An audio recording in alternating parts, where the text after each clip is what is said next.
Hello नमस्कार, welcome to Gargi news India में आस्था शर्मा। तो आइए आज की बड़ी खबरों पे नजर डालते हैं।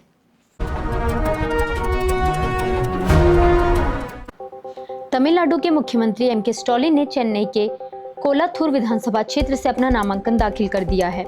नामांकन भरने के बाद स्टालिन ने विश्वास जताया कि जनता उन्हें लगातार चौथी बार इस सीट से शानदार जीत दिलाएगी।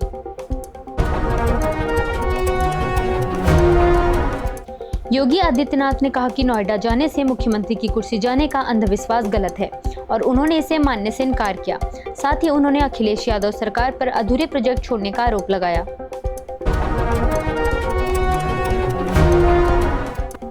राज्यसभा में के लक्ष्मण ने ओबीसी आरक्षण के दुरुपयोग का आरोप लगाया, जिसके बाद विपक्ष ने सदन से वॉकआउट कर दिया। उन्होंने दावा किया कि तेलंगाना, वेस्ट बंगाल, तमिलनाडु और केरला जैसे राज्यों में मुस्लिम समुदाय को ओबीसी कोटे में शामिल किया गया है। राज्यसभा में बीजेडी ने निशिकांत दुबे की पार्टी संस्थापक पर की गई टिप्पणी के विरोध में वॉकआउट किया। वहीं बीजेडी के सस्मित पात्रा ने संचार एवं आईटी संबंधी संसदीय स्थायी समिति से इस्तीफा दे दिया, जिसकी अध्यक्षता दुबे कर रहे हैं। अमेरिका के राष्ट्रपति डोनाल्ड ट्रंप ने दावा किया है कि उन्हें ईरान के नेता मोहम्मद बाघेर कलीबाफ की ओर से गिफ्ट मिला है और उन्होंने खार्ग आइलैंड पर कब्जे का संकेत किया। विशेषज्ञों का कहना है कि इस तरह की सैन्य कार्रवाई से युद्ध और लंबा खिंच सकता है। पाकिस्तान के विदेश मंत्री इशाक डार ने कहा है कि अमेरिका और ईरान दोनों ने पाकिस्तान की मध्यस्थता भूमिका पर भरोसा जताया है। उन्होंने बताया कि दोनों देशों के बीच बातचीत आने वाले दिनों में शुरू हो सकती है, जिससे तनाव कम होने की उम्मीद है। बिहार के मुख्यमंत्री नीतीश कुमार ने विधान परिषद से इस्तीफा दे दिया। राज्यसभा सदस्य बनने के कुछ दिनों बाद यह कदम उठाया गया। इसे बिहार की राजनीति में एक शांत लेकिन महत्वपूर्ण बदलाव के तौर पर देखा जा रहा है, जो आगे बड़े राजनीतिक संकेत दे सकता है। अमेरिका के राष्ट्रपति डोनाल्ड ट्रंप ने ईरान के मौजूदा नेताओं को बहुत समझदार बताया है और कहा कि दोनों देशों के बीच सीधे और परोक्ष रूप से बातचीत चल रही है। इसी बीच पाकिस्तान शांति वार्ता की मेजबानी की तैयारी कर रहा है, जिससे अमेरिका ईरान तनाव कम होने की उम्मीद जताई जा रही है।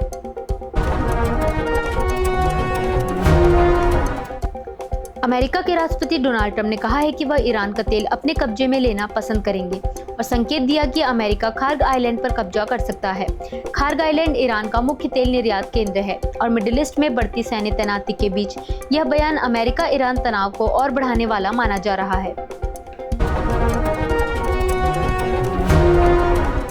अमेरिका के राष्ट्रपति डोनाल्ड ट्रंप ने दावा किया है कि ईरान में लंबे समय से निशाने पर रहे कई बड़े ठिकानों हमलों में नष्ट कर दिए गए हैं। इसे उन्होंने बड़ा दिन बताया। साथ ही उन्होंने कहा कि स्ट्रेट ऑफ हॉर्मज से गुजरने वाले पाकिस्तान झंडे वाले तेल टैंकरों की संख्या बढ़कर 20 हो गई है।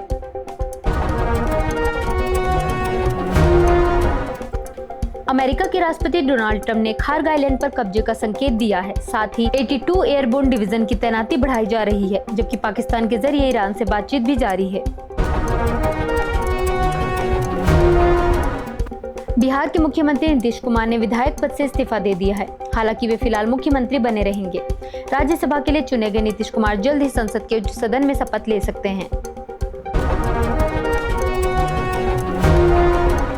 बीजेपी सांसद निशिकांत दुबे के बीजू पटनायक को लेकर CIA लिंक वाले बयान पर सियासी बवाल मच गया है।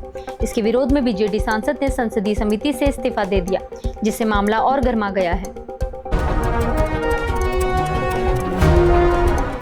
केरल में नरेंद्र मोदी ने कहा कि खाड़ी देश भारतीय प्रवासियों की सुरक्षा को प्राथमिकता दे रहे हैं और कांग्रेस के बयानों को खतरनाक बताया।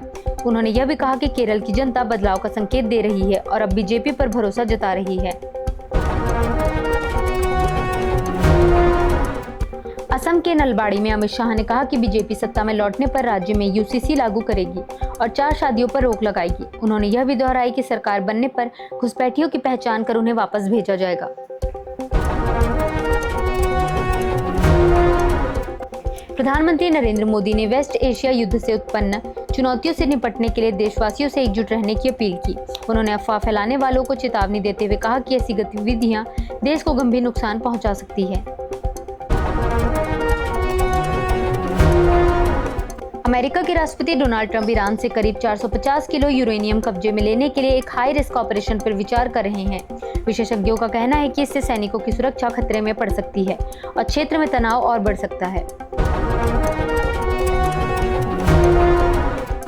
अजित पवार की तस्वीर एनसीपी के रायगढ़ कार्यक्रम से बैनर के गायब होने पर सियासी विवाद खड़ा हो गया है। इस घटना के बाद पार्टी में गुटबाजी की अटकलें तेज हुई। वहीं नेता ने इस गलती के लिए माफी भी मांगी। संसद के बजट सत्र 2026 में निर्मला सीतारमण ने लोकसभा में आईबीसी संशोधनों पर चर्चा के दौरान दिवाला कानून की सराहना की। उन्होंने कहा कि यह कानून अर्थव्यवस्था को मजबूत करने और कंपनियों के समाधान में महत्वपूर्ण भूमिका निभा रहा है। मायावती ने जेवर एयरपोर्ट का श्रेय लेते हुए कहा कि इसकी रूपरेखा और बुनियादी काम उनकी सरकार में शुरू हुआ था। उन्होंने अखिलेश यादव समेत सपा और कांग्रेस पर निशाना साधते हुए उनके दावों को गलत बताया।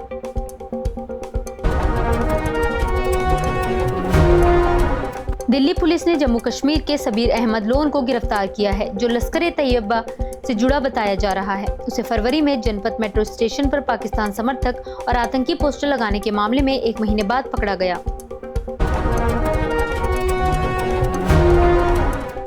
डीजीसीए के नए निर्देश के अनुसार 20 अप्रैल से हर फ्लाइट में कम से कम 60% सीटें फ्री ऑफ चार्ज दी जाएंगी। नियामक ने एयरलाइंस को यह नियम अनिवार्य रूप से लागू करने को कहा है, जिससे यात्रियों को बड़ी राहत मिल सकती है।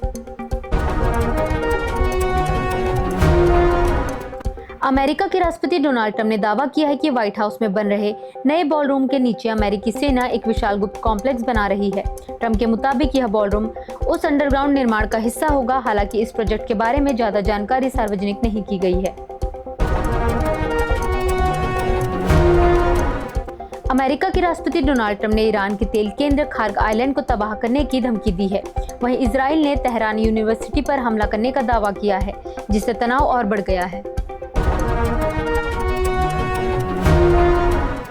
तो ये थी आज की बड़ी खबरें। बने रहिए गार्गी न्यूज इंडिया के साथ। मैं आस्था शर्मा, धन्यवाद।